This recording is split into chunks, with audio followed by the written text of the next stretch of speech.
Congressman, talk about how you feel right now. Well, we've worked hard, not just for this campaign, but really for 4 years to advance the things that I think are really important to this incredible district. You know, job creation, opening up the coast for responsible development of our coastal energy resources, 25,000 great paying local jobs, standing strong with our military, changing Congress rather than having Congress change me, and setting our country on a better fiscal path. These are the 4 principal goals that I've been advancing, and I feel good about how we made progress in those areas. But of course, we need to let the voters decide if they want to send me back for another 2 years. Talk about your feeling right now, because here you are. You've been campaigning for months, and here you are. You're at this moment. What's that feeling like?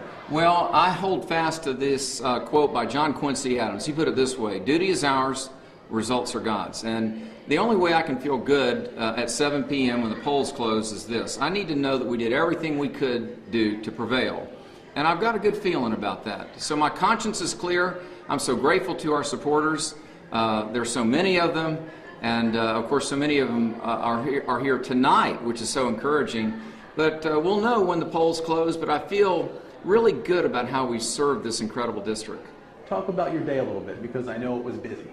It really was. We started our day, of course, at my local precinct right there in Allenton, and enjoyed voting with my family. But very quickly, we had some troubling news that escalated throughout the day, and that was that some of the machines had some severe problems, and that is when folks were trying to vote for me, they'd literally press the button for me, and my challenger's name would be highlighted, and the vote would be cast for my challenger, my opponent.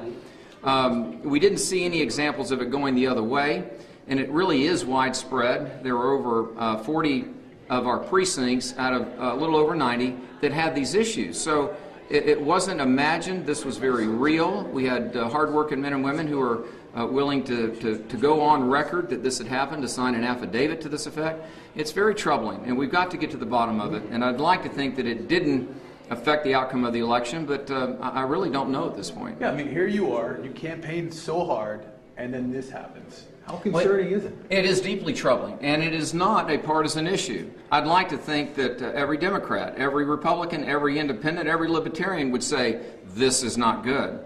We've been in regular conversation, and sometimes spirited and perhaps even heated conversation with our local electoral officials, saying that there's a real problem here, and we need action on this. And really, I think the machines ought to be taken off to the side, the ones that we know to be defective, and they ought to be isolated so that we can really understand what was going on there, because there was this irrefutable pattern of voting for me in this case, and the vote being cast for my challenger.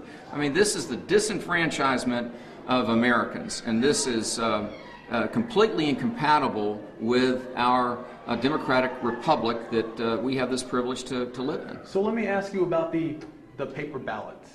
What does that mean? I know that you requested. Well, we did. Well, old school. I mean, paper ballots, imperfect as they are, have guided this country for well over 200 years. So I believe that it would have been best for us to pivot and to go to paper ballots.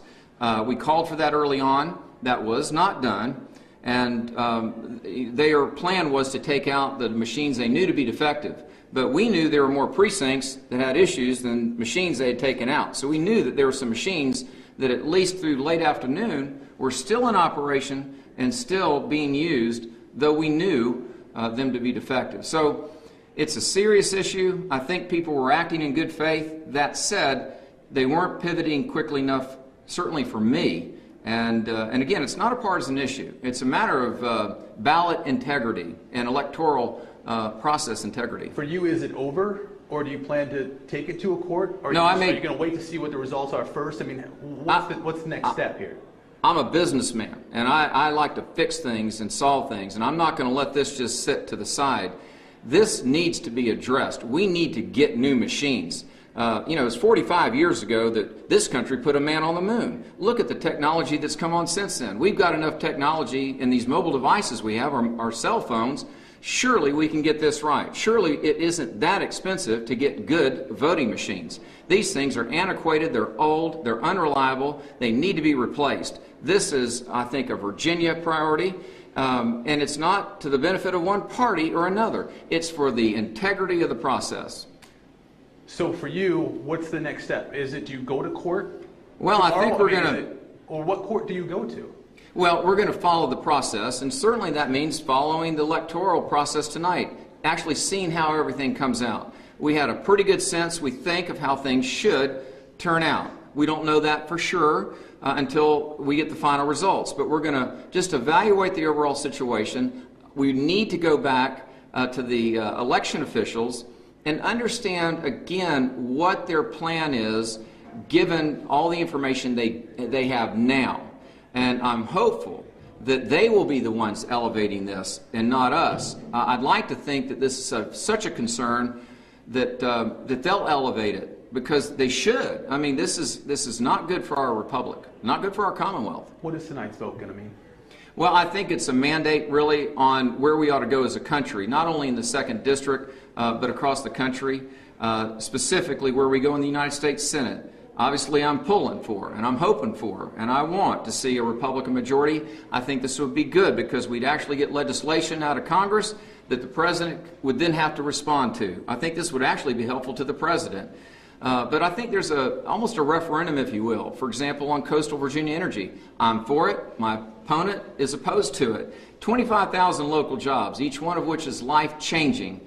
And I think that, to me, this is something our region needs to get around and get alignment on so that we can diversify our economy, which everybody agrees is so important.